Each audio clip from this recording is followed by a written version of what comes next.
Our president is very busy prosecuting his enemies. His goon squad today indicted his own former national security advisor, John Bolton. He is just brazenly lying about the economy and grocery prices. But he did have a chat with Vlad Putin today, which we know because... I mean, he's an invasive species. For California. For the country. For the world. He's a wrecking ball, not just the symbolism and substance of the East Wing. He's wrecking alliances, truth, trust, tradition, institution. Oh, Trump really thought he could stroll into 2025 unbothered. Cute. Meanwhile, Jimmy Kimmel is sharpening his jokes like a chef on steroids, and Gavin Newsom shaking his head so hard it might count as a full-body workout. Chaos is brewing, egos are deflating, and somehow Trump is still pretending it's all part of his master plan. Stick around, because what's coming next isn't politics as usual. It's a meltdown spectacular, and you definitely don't want to blink. Which we know because while he was on the phone with Putin, he posted, "I am speaking to President Putin now." The conversation is ongoing, a lengthy one, and I will report the contents, as will President Putin at its conclusion. Thank you for your attention to this matter. Never mind our attention to this matter. How about you paying attention to this matter? Why are you posting about a phone call? It is about the United States of America. He doesn't believe in that. He believes in the red states. He's going after. He's a war. He's a wartime president. He's the head of a war party. War on women. War on voting rights. War on Hispanics. A war on this state. So here we go. Trump, somehow still the headline-grabbing, eyebrow-raising spectacle we just can't escape, has stepped right back into the spotlight. And just when it felt like the circus had finally packed up, Jimmy Kimmel and Gavin Newsom crashed the tent, each armed with their own brand of chaos comedy and perfectly aimed punches. Once in a while, when he needs a good laugh, Putin schedules a phone call with Trump. And Putin is Bart Simpson and Trump is his Mo. Trump announced that he is going to meet with Putin in Budapest at a date to be determined because only he can end a war. I don't think any president's ever ended a war, frankly. One war, I did 8 of them, Maria, right? And but I don't know, did Bush ever end? Do you think Biden ended a war? Biden started wars because he was stupid. But do you think Biden ended any wars? No. I don't know of anybody that ended wars. I ended 8 of them. No president, nobody has ever ended a war other than him. All the other wars ended mysteriously by themselves. But he ended 8 of them. The result? A full-on roast like a fireworks show detonated inside a hurricane, with Trump somewhere in the middle, flailing, trying to figure out if he's in a late-night comedy skit or a political earthquake. History. I mean, this is serious. This guy's trying to get a Nobel Peace Prize. That's what he's going to try to say tomorrow in Alaska, that he's the big guy trying to find peace, really? When he's bringing war to the American people? He put military in the streets, not of Baghdad. He didn't send the military in his first administration anywhere in the world. He sent the United States Marines into the United States of America in one of the bluest cities in this country, in Los Angeles, one of the great cities, American cities. That's what Donald Trump did. He is a wartime president. Jimmy Kimmel went first because why not start with a man who can make the world's most absurd things seem even more absurd? And he didn't hold back. It was like watching someone take a chainsaw to a pile of fake gold bricks that Trump had been hoarding in his imaginary vault. Tomorrow, Trump gets a visit from Zelensky at the White House. They're going to see if they can figure out this thing with Bad Bunny, and then after that, we'll work on Ukraine. And most importantly, he still has his eye on the ballroom. Trump really wants a ballroom in the White House.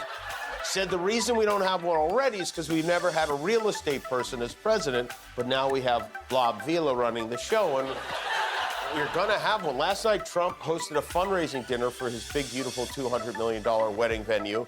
The fact that the government is shut down because Republicans don't want to spend money on health care makes no difference to him, I guess. All the top people from Google, Apple, Amazon, you name it, lined up to eat beef stroganoff and kiss his ass, just as our... But Jimmy wasn't just going after policies or tweets, which, let's be honest, could fill a whole Netflix series on their own. No, he went after the persona. The hair, the gestures, the self-introductions that sound like superhero auditions where the villain stole the script. Every joke hit like a laser-guided strike, painful, hilarious, and true. It was comedy as controlled demolition. Layer by layer, Jimmy peeled back the absurdity until all that remained was ego and confusion. Somewhere you could almost see Trump's thought bubble pop. Wait, this isn't applause. If some of us could be snatched off the streets without a warrant, based only on suspicion or skin color, then none of us are safe. Authoritarian regimes begin by targeting people who are least able to defend themselves, but they do not stop there. This brazen abuse of power by a sitting president inflamed a combustible situation, putting our people, our officers, and even our National Guard at risk. Take time, reflect on this perilous moment. A president who wants to be bound by no law or constitution. Then came Gavin Newsom stepping into the arena like a surgeon with a scalpel made of sarcasm. No subtlety, no filter, just precision. He took apart Trump's logic piece by piece like dismantling a malfunctioning robot that's still trying to sell you fake gold coins. Every jab exposed another layer of hypocrisy and contradiction until Trump was left in an existential pileup. Jimmy brought the flamethrower of humor, Newsom brought the scalpel of scrutiny, and together they created pure chaos. To the Daily Beast, Donald Trump's inner circle is becoming increasingly fearful of the impact what he sees on Fox News is having on his decision-making. Trump officials became concerned when Trump asked if he could get a reverse mortgage on the White House in one of those Terry Bradshaw walk-in tubs. A few weeks ago, there were reports that the reason Trump wanted to send the National Guard into Portland is because he saw Fox footage of unrest from 2020, and he thought it was happening in real time. And he still might think that's happening in real time. Humor and intellect collided in perfect symmetry. Jimmy exaggerated the ridiculous until it became brilliant satire highlighting Trump's grand gestures, self-serving speeches, and fantasy-level confidence. Meanwhile, Newsom dismantled the narrative with logic sharper than a lawyer's tongue.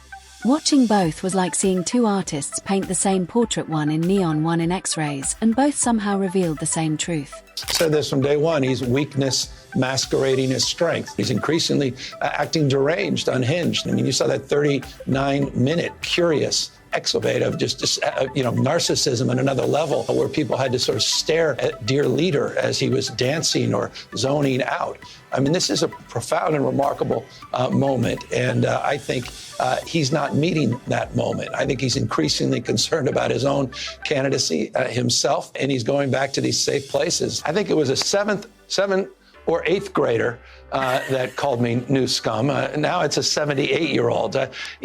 Maybe you could describe him also as a... Newsom's precision met Jimmy's chaos in a poetic clash. And predictably, Trump couldn't handle it.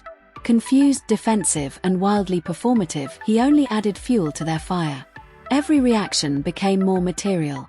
Every rant became another punchline.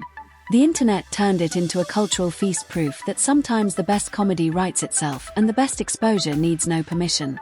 He said that when the governor of Oregon informed them there was no security threat in her state, he said, well, wait a minute, am I watching things on television that are different from what's happening? Yes, dum-dum, you are. You're on a 5-year delay from the rest of us. But, I mean, it's no joke. And Trump's inner circle knows just how dangerous the incessant misinformation from Fox News can be, because they all worked there 10 months ago. It is frightening to know that the President of the United States is being briefed on world events by the same source as everyone at the Dallas-Fort Worth Airport Chili's to go. Every tweet, every statement, every desperate attempt to regain control only made things worse. It was like watching someone try to put out a forest fire with a garden hose made of denial. Meanwhile, the internet exploded. Jimmy Kimmel's best lines went viral, Newsom's sharpest critiques became memes, and the chaos spread faster than a rumor at a campaign rally. Suddenly, Trump wasn't just a political figure. He was a walking masterclass in spectacle versus substance. Why the President of the United States did something unprecedented, and he picked up the phone and he called the governor of Texas and he says, I need 5 seats. And this is unprecedented. Never has the President of the United States ever made a call and told a sitting governor that you need to redistrict to get me 5 seats because I'm quote unquote entitled to them for exactly the reason you just said. Because he knows he's losing. He knows he's unpopular in every single key category, and he's going to lose the midterm elections. So the only way that he can... But this wasn't just about humiliation, it was about clarity. Jimmy clarified the absurdity. Newsom clarified the consequences. Together, they created a storm where humor met accountability, entertainment met truth. And at the center of it all, Trump still waving his arms, still trying to control a story that had already moved on without him. Jimmy Kimmel was fired because he had bad ratings more than anything else, and he said a horrible thing about a great gentleman known as Charlie Kirk. And Jimmy Kimmel is not a talented person. He had very bad ratings, and they should have fired him a long time ago. So, you can call that free speech or not.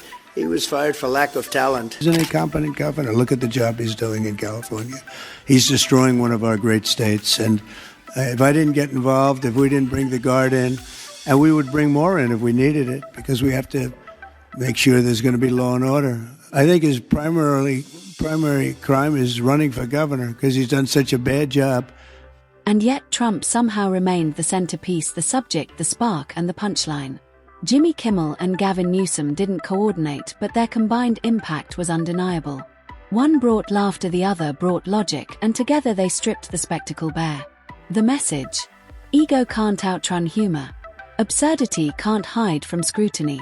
And when comedy meets accountability, no facade can survive. About Donald Trump, though, he has a vivid imagination. He has created a dangerous organization to get the old people excited and fired up, a supervillain called He's a stone-cold liar. I respect the presidency.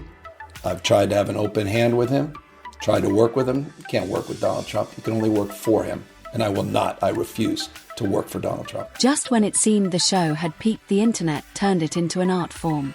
Memes, GIFs, remixes, each capturing Trump's bewildered expressions and the brilliance of Jimmy and Newsom's tag team takedown. It was poetic, one man's hubris becoming the world's entertainment. Jimmy Kimmel, the chaos bringer, reminded us why laughter cuts deepest. Gavin Newsom, the strategist, proved that truth still has bite. And Trump, he stayed right there in the center of the storm, unwittingly fueling a legacy of comedy, critique, and chaos the internet won't soon forget.